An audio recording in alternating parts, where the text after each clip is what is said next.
ভাপা পিঠে তৈরি করা যে এতটা সহজ এটা জানা থাকলে যে কেউ যখন তখন ভাপা পিঠে তৈরি করে নিতে পারেন। নমস্কার বন্ধুরা, কল্যাণের রান্নাঘরের নতুন আরও একটা পর্বে আপনাদের সবাইকে স্বাগত জানিয়ে শুরু করছি আজকের রেসিপি ভীষণ সহজভাবে তৈরি ভাপা পিঠে। ভাপা পিঠেটা তৈরি করার জন্য আমি 200 গ্রাম ভেজা চালের গুঁড়ো নিয়েছি, তবে আপনারা শুকনো চালের গুঁড়োও নিতে পারেন। দিয়ে দিয়েছি স্বাদ অনুযায়ী লবণ, অর্থাৎ 1/4 টিস্পুন লবণ দিয়ে দিয়েছি, আর 1 টেবিল স্পুন পাউডার দুধ দিয়ে দিয়েছি।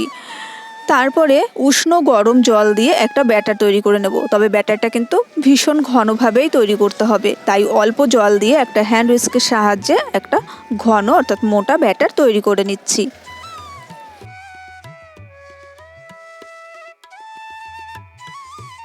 ব্যাটার তৈরির কাজটা অল্প অল্প জল দিয়েই করতে হবে, একটা ঘন ব্যাটার তৈরি হবে। এখানে চিতই পিঠের তৈরি করার জন্য যেমন ঘন ব্যাটার তৈরি হয় তার থেকেও খানিকটা ঘন ব্যাটার তৈরি করে নিতে হবে। তো আমি চামচ দিয়ে দেখিয়ে দিচ্ছি কতটা ঘন তৈরি হয়েছে এই ব্যাটারটা। তো চামচের ওপরের পাশটা দেখবেন একটু একটা বেশ মোটা কোটিং তৈরি হয়েছে। চিতই পিঠে তৈরি করলে কিন্তু একটা পাতলা কোট তৈরি হয়, আর এইটা একদম মোটা একটা কোটিং তৈরি হয়েছে। ঠিক এরকম একটা ঘন ব্যাটার তৈরি করে নিতে হবে। এবার ঢাকা চাপা দিয়ে আমি 10 মিনিট অপেক্ষা করছি। তবে যদি শুকনো চালের গুঁড়ো ব্যবহার করেন সেক্ষেত্রে 15 থেকে 20 মিনিট একটু অপেক্ষা করবেন। এবারে একটা আপ্পাম প্যান নিয়েছি। এই আপ্পাম প্যানেই আজকের ভাপা পিঠেটা তৈরি করে নেব। একটু সাদা তেল নিয়ে অয়েল ব্রাশের সাহায্যে সমস্ত জায়গায় একটু অয়েল ব্রাশ করে নিয়েছি, যাতে করে পিঠেটা লেগে না যায়। এখন ছোট একটা চামচ নিয়ে ব্যাটার হাফ হাফ করে ভরে দিতে হবে, অর্থাৎ প্রথমবারেই কিন্তু পুরোটা ভরে দেওয়া যাবে না, হাফ হাফ জায়গা খালি রেখে তারপরে ব্যাটারটা দেবেন, তাই ছোট চামচের সাহায্যেই হয়ে যাবে।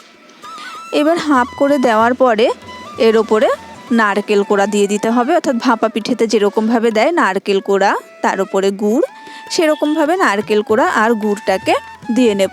অর্থাৎ খেজুরের পাটালি গুড়টা কুচি করে রেখেছি, সেই গুড়টাও প্রত্যেকটা পিঠের ওপরে দিয়ে দিতে হবে।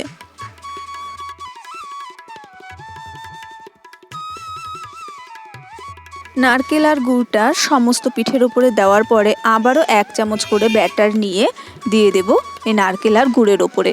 তবে খুব বেশি করে দিয়ে দেবেন না, যাতে পাশে চলে যায়, এরকমভাবে না, যতটুকু প্রয়োজন ঠিক হাফ চামচ বা 1 চামচ ততটুকু করেই দিয়ে দেবেন প্রত্যেকটা পিঠের ওপরে।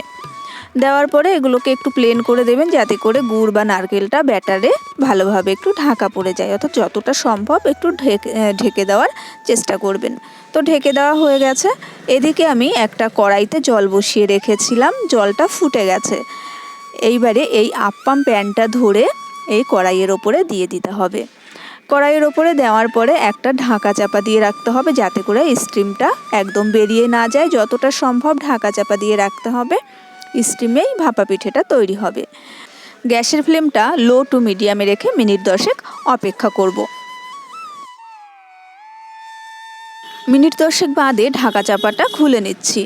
এবার চেক করে দেখব যে পিঠেটা সিদ্ধ হয়েছে কিনা, তাই একটা টুথপিক নিয়েছি। পিঠের মধ্যে টুথপিকটা দিয়ে দেখে নিতে হবে কোনো রকম ব্যাটার লেগে থাকছে কিনা। তো একদম পরিষ্কারই উঠেছে, এরকমভাবে পরিষ্কার উঠলেই বুঝতে হবে যে পিঠেটা একদম কমপ্লিট হয়ে গেছে। নামিয়ে জাস্ট 3-4 মিনিট একটু অপেক্ষা করতে হবে ঠান্ডা হওয়ার জন্য, তারপরে চামচ দিয়ে তুলে নিলেই কিন্তু রেডি হয়ে যাবে সুন্দর ছোট্ট ছোট্ট দেখতে ভাপা পিঠে। আর এগুলো তুলতে একদমই সমস্যা হয় না, চামচ দিয়ে জাস্ট একটু প্রেসার দিলেই উঠে যায়, কোনো রকম কোনো লেগে থাকার সম্ভাবনা থাকে না। তো দেখতে ভীষণ সুন্দর হয়েছে এই ভাপা পিঠেগুলো, খেতেও কিন্তু ভীষণই লোভনীয়, টেস্টের কোনো রকম ফারাক নেই, তবে বানাতে ভীষণই সোজা। তো আশা করছি আজকের এই রেসিপিটি আপনাদের ভালো লেগেছে। ভালো লাগলে চ্যানেলটা সাবস্ক্রাইব করে পাশে থাকা বেল আইকন ক্লিক করে রাখবেন, যাতে আমি নতুন নতুন রেসিপি শেয়ার করার সঙ্গে সঙ্গে আপনারা নোটিফিকেশান পেয়ে যান। তো দেখুন, আমি একটা ভাপা পিঠে আপনাদেরকে ছিঁড়ে দেখাচ্ছি, ভেতরটা কত সুন্দর হয়েছে। আপনাদের যদি কোনো রেসিপির রিকোয়েস্ট থাকে অবশ্যই আমাকে কমেন্ট করে জানাবেন, আমি চেষ্টা করব আপনাদের সঙ্গে সেই রেসিপি শেয়ার করার। তো আমি আরও একটা পিঠে ছিঁড়ে দেখিয়ে দিচ্ছি আপনাদের। প্রত্যেকটা পিঠের ভেতরেই কিন্তু এরকম সুন্দর দেখতে হয়েছে। তো আজকের মতো টাটা, দেখা হবে পরের রেসিপির সঙ্গে। সেই পর্যন্ত ভালো থাকবেন সবাই।